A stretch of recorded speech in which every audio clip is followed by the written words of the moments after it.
El día empezaba de manera muy aburrida en la vecindad, con un sol mortecino que apenas iluminaba el plano primer patio. Deseando encontrar algo de diversión, el chavo salió de su barril de madera y comenzó a deambular cerca de las lavanderías, notando un silencio inusual y denso que parecía asfixiar el ambiente. Al llegar al pasillo que conectaba con el segundo patio, un olor nauseabundo y rancio golpeó su rostro, haciéndolo retroceder instintivamente. Queriendo una explicación a ese hedor, el niño avanzó lentamente hacia el fondo de la propiedad, ignorando las puertas cerradas de los departamentos de doña Florinda y don Ramón. Ya estando cerca de la fuente de agua del segundo patio, vio una silueta arrastrarse apresuradamente hacia la entrada del lúgubre y abandonada tercer patio, un sector deteriorado que el señor Barriga casi no supervisaba. Preso de la curiosidad, el huérfano caminó por el estrecho corredor oscuro, ignorando que estaba cruzando el umbral hacia una auténtica pesadilla. Viendo lo que había en el suelo al ingresar al tercer patio, un escalofrío recorrió todo su cuerpo al descubrir el bolso de cuero de Jaimito el cartero completamente ensangrentado. A pocos metros, la bicicleta que el anciano casi no sabía usar se encontraba aplastada y doblada por una fuerza descomunal, como si un objeto masivo le hubiera caído encima. El chavo sintió que las piernas le temblaban y estuvo a punto de soltar su clásico llanto sutil, pero el pánico le secó la garganta por completo. Avanzando con pasos torpes entre los muros agrietados y cubiertos de moho, divisó una línea de fluido espeso que conducía directamente al oscuro departamento número 8. Al asomarse por la puerta entornada de su propia vivienda, sus ojos se abrieron desmesuradamente al presenciar un aspecto terrorífico que jamás lograría borrar de su mente. El cuerpo de Jaimito el cartero yacía suspendido en el centro de la habitación desolada, colgado de una viga de madera con gruesos cables oxidados. Su rostro presentaba una apariencia putrefacta y distorsionada, teniendo los ojos completamente en blanco y la boca abierta en un grito eterno que la muerte congeló. Al notar que algo se movía entre las sombras del fondo del departamento, el chavo intentó retroceder, pero el miedo extremo paralizó sus músculos por completo. Ante un pánico absoluto, al niño le dio la garrotera, volviéndose su cuerpo completamente rígido, inmóvil y perdiendo el habla en el peor momento posible. Desde la penumbra de la habitación, una entidad de extremidades anormalmente largas y piel grisácea comenzó a descender del techo, emitiendo un crujido óseo espantoso. Sus esfuerzos por gritar habían sido en vano. El huérfano solo pudo observar fijamente cómo la criatura se acercaba a su rostro, saboreando su parálisis. Minutos más tarde, un fuerte ruido proveniente del portón principal de madera rompió la tensión de la vecindad, anunciando la llegada del señor Barriga. Tras descender de su carro, el dueño del lugar cruzó la entrada sosteniendo firmemente su maletín y acomodándose los lentes con frustración. Caminando directamente hacia el departamento 72, comenzó a golpear la puerta de madera con insistencia, buscando cobrar los 14 meses de renta que don Ramón le debía. Al no recibir respuesta, el cobrador maldijo entre dientes y decidió buscar al inquilino moroso por los alrededores de las macetas. Fue en ese instante cuando la puerta del departamento 71 se abrió lentamente, revelando la figura de doña Clotilde. Vistiendo únicamente su clásico vestido azul, la mujer se acercó con amabilidad fingida, queriendo saber si el señor Barriga había visto a don Ramón esa mañana. El hombre le explicó brevemente que nadie abría la puerta, manifestando también su molestia por el insoportable olor a podrido que inundaba el aire. Buscando el origen de la pestilencia, ambos se adentraron en el pasillo hacia el segundo patio, encontrando el lugar completamente desierto. Al llegar a la entrada del lúgubre tercer patio, el señor Barriga notó las manchas oscuras en el suelo y decidió avanzar con paso firme, ignorando las advertencias de la mujer. La desesperación se apoderó de ella al ver el rastro de sangre, por lo que comenzó a retroceder buscando regresar al patio central. Sin embargo, un lamento ahogado proveniente del departamento 8 llamó la atención del dueño de la vecindad, quien empujó la puerta deteriorada con brusquedad. Al entrar, el horror absoluto lo dejó sin aliento. El cadáver de Jaimito seguía balanceándose, y a sus pies se encontraba el chavo, aún rígido por la garrotera, con los ojos inyectados en sangre. Antes de que el señor Barriga pudiera reaccionar o usar su maletín para defenderse, la entidad de fuerza descomunal emergió de las sombras del armario. Con una rapidez espeluznante, la criatura se abalanzó sobre el cobrador, sujetándolo del cuello con una presión implacable que destrozó sus vértebras al instante. El señor Barriga cayó al suelo plano sin vida, soltando el maletín que tanto custodiaba, mientras la sangre brotaba de su boca. Viendo lo que ocurría, doña Clotilde intentó correr hacia el primer patio gritando desesperadamente, pero la entidad la alcanzó en el pasillo intermedio con un salto inhumano. Sin remordimiento alguno, el ser tenebroso le arrancó el brazo derecho de un solo tirón, provocando que la mujer cayera al suelo a llorar desconsoladamente mientras la vida se le escapaba. El monstruo arrastró ambos cuerpos hacia el centro del tercer patio, comenzando a devorarlos con una frialdad espantosa que resonaba en toda la propiedad. Mientras tanto, en el primer patio, doña Florinda salía de su departamento 14 para recibir al profesor Girafales, quien acababa de cruzar el portón de madera. Sosteniendo un ramo de flores frescas, el hombre sonrió cortésmente, cumpliendo con su habitual etiqueta amorosa al entregar el obsequio. La mujer lo recibió con alegría, comentando de inmediato el extraño silencio que reinaba en la vecindad y la ausencia de los niños jugando. Kiko salió corriendo de la vivienda cargando su gran pelota cuadrada, interrumpiendo la conversación para quejarse de que el chavo no aparecía por ningún lado. Ajenos a la matanza que ocurría a pocos metros de distancia, los tres adultos y el niño se adentraron lentamente en el pasillo del segundo patio, picados por la curiosidad de un eco metálico que provenía del fondo de la vecindad, queriendo averiguar qué estaba pasando realmente en la oscuridad. Ya siendo el atardecer, una densa capa de niebla comenzó a filtrarse por el portón principal de madera, cubriendo el piso plano de la vecindad. El profesor Girafales avanzaba al frente del pequeño grupo, sosteniendo aún el ramo de flores, mientras doña Florinda caminaba tomada de su brazo, sintiendo una creciente incomodidad por el frío repentino. Kiko venía unos pasos atrás, botando flojamente su pelota, pero se detuvo en seco al notar que el agua de la fuente central del segundo patio se había tornado de un color rojizo y espeso. Queriendo una explicación, el niño señaló el estanque con el dedo índice, pero sus quejas habituales se extinguieron al ver que el rastro sanguinolento continuaba directamente hacia el oscuro pasadizo del tercer patio. El profesor, manteniendo su postura firme y erguida, decidió avanzar para investigar el origen de aquella anomalía, asumiendo que don Ramón probablemente había arrojado algunos desperdicios de su trabajo de pintura en el lugar equivocado. Al cruzar el estrecho umbral hacia el lúgubre tercer patio, el olor a carne descompuesta se volvió tan denso que doña Florinda tuvo que cubrirse la nariz con un pañuelo, sintiendo como las náuseas le revolvían el estómago. Avanzando con cautela entre los muros agrietados y sumidos en una penumbra casi absoluta, el profesor Girafales tropezó con un objeto circular que rodó por el suelo deteriorado. Al agacharse para recogerlo, un escalofrío recorrió todo su cuerpo al descubrir que se trataba de los lentes destrozados del señor Barriga, cubiertos de un fluido viscoso y fresco.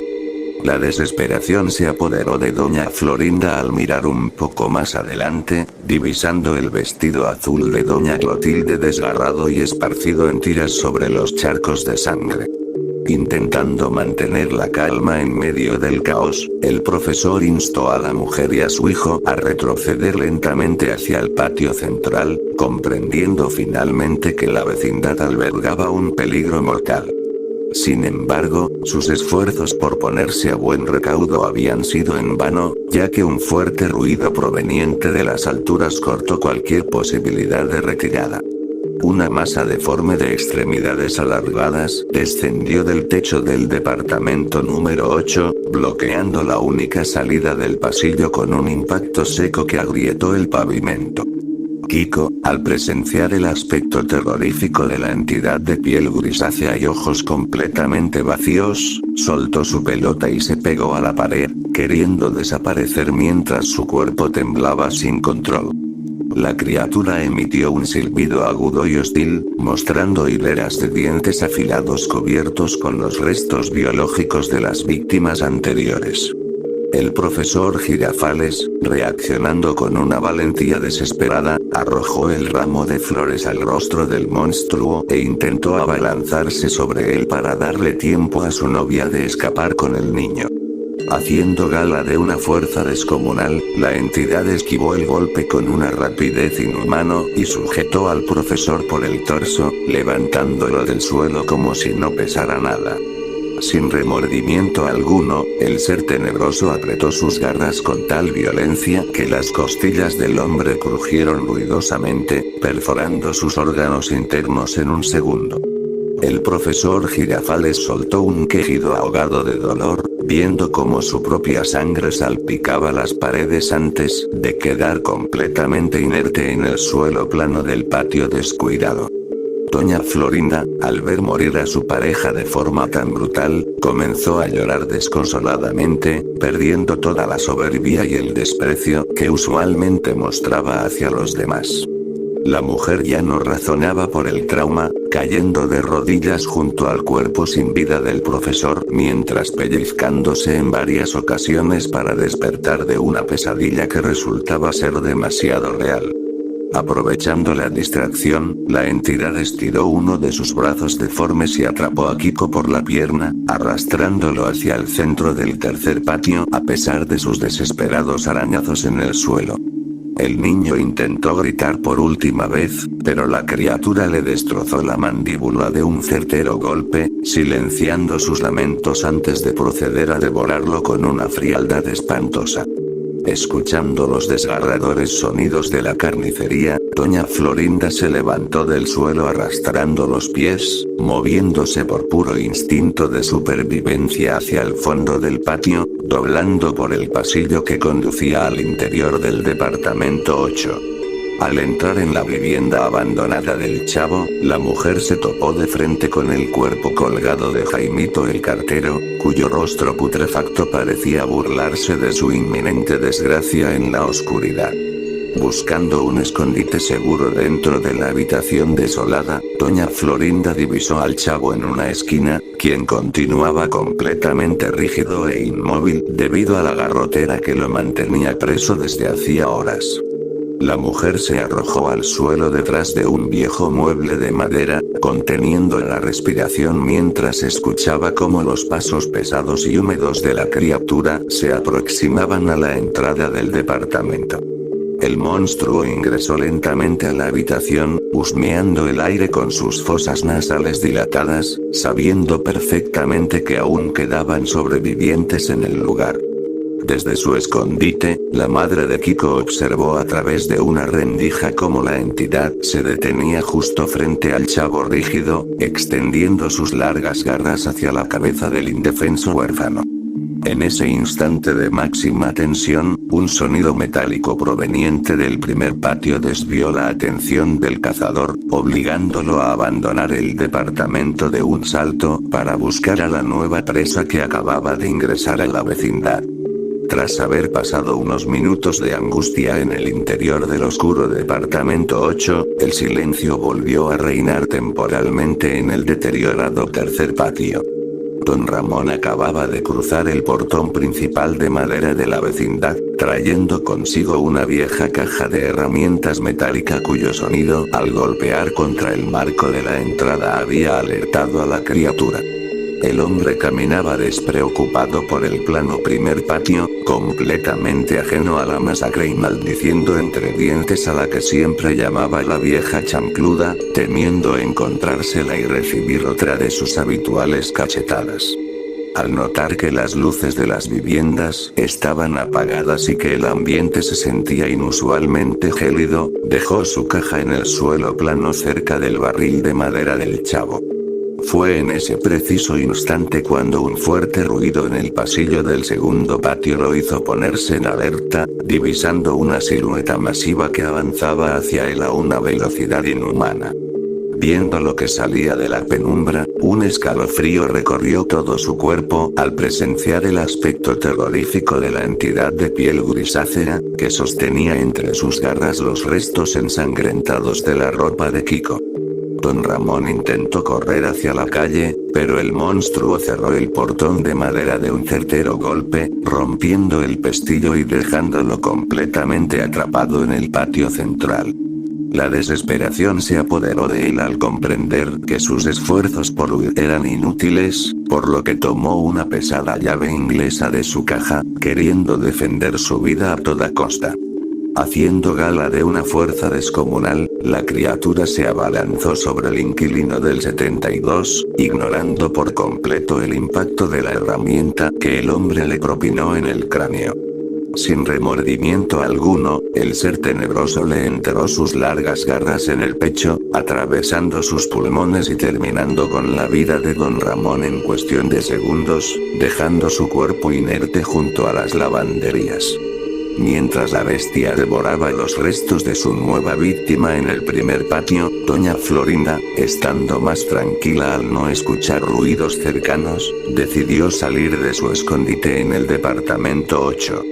Al ver que el chavo continuaba rígido por la garrotera, la mujer corrió hacia la lavandería del tercer patio y tomó un balde con agua sucia que se encontraba almacenada, regresando rápidamente para arrojársela en la cara al huérfano. El agua fría surtió efecto inmediato, liberando al niño de la parálisis y permitiéndole recuperar el habla, aunque sus primeras palabras fueron para llorar desconsoladamente, emitiendo un sutil lamento por el terror vivido. La madre de Kiko, quien ya no razonaba con claridad debido a la pérdida de su hijo y del profesor, tomó al chavo del brazo con brusquedad, arrastrándolo fuera de la habitación desolada con la intención de buscar una salida trasera. Cruzando el sombrío pasillo hacia el segundo patio, ambos tropezaron con los cuerpos destrozados del profesor Girafales y del señor Barriga, cuyas pertenencias yacían tiradas entre charcos de fluido espeso. Al llegar al patio central, la macabra escena de don Ramón tirado junto a su caja de herramientas les confirmó que la entidad bloqueaba el portón principal de madera. El chavo, preso de un pánico absoluto al ver a su vecino sin vida, intentó esconderse dentro de su barril de madera, pero doña Florinda lo detuvo, sabiendo que ese lugar no los mantendría a buen recaudo. De repente, la entidad emergió desde detrás de las escaleras de piedra que subían al departamento 23, acorralando a los dos únicos sobrevivientes contra los lavaderos del plano primer patio. Los ojos inyectados en sangre del monstruo se fijaron en la mujer, quien se colocó frente al niño en un último acto de desesperada valentía. Con una rapidez espeluznante, la criatura se lanzó sobre doña Florinda, sujetándola de la cabeza para estrellarla con violencia contra el muro de piedra del departamento 14, acabando con la vida de la mujer de forma instantánea. El chavo, viendo a todos sus vecinos liquidados uno por uno en la superficie plana de la vecindad, se quedó completamente solo frente a la colosal aberración que goteaba sangre. Sabiendo que ya no tenía escapatoria y sintiendo que la rigidez de la garrotera amenazaba con apoderarse de su cuerpo nuevamente, el niño miró al cielo lúgubre de la tarde. La criatura extendió sus extremidades alargadas y lo levantó del suelo con frialdad, rompiendo el silencio de la vecindad con un crujido final, queriendo que todo acabe de una vez por todas.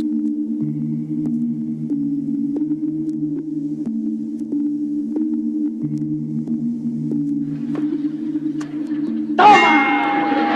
te doy otra nomás porque presta para que te algo.